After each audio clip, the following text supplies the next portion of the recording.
নমস্কাৰ মোৰ এটা সৰু ভিডিঅ'লৈ আপোনালোকক সকলোকে অভিনন্দন জনাইছোঁ। আহক আমি আজি বাঁহৰ গাজ টেঙা বনাইছোঁ, আপোনালোককো অলপ দেখুৱাইছোঁ।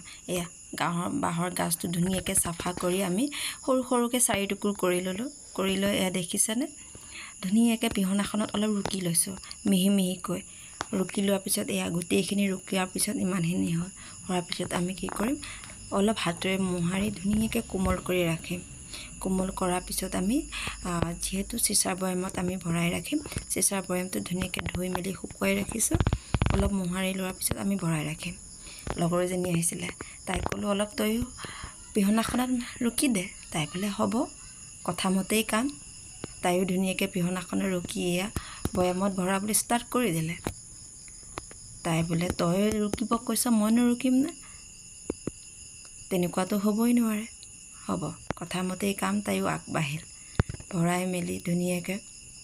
যিহেতু এতিয়া গৰম বতৰ, চবৰে অকণমান টেঙা খাবলৈ খুব ইচ্ছা যায়। আপোনালোকে বাৰু ভাল পায়নে? মই কিন্তু ভালেই পাওঁ। পানী দিয়া ভাতৰ লগত ভাল লাগে। দালি ভাত বনালেও তাতে অকণমান উলিয়াই লৈ নিমখ জলকীয়া পিঁয়াজ কাটি খাবাই আৰু তোমালোকে।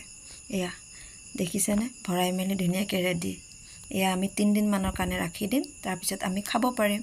এয়া বাইদেউ বোলে অলপতো ৰখি গ'ল, এয়া এতিয়া কি কৰিম দেই, এইখিনি ময়ে লৈ যাওঁ। হ'ব, কথামতেই কাম। এয়া বাইদেউ লৈ মেলি ধুনীয়াকৈ ৰেডি।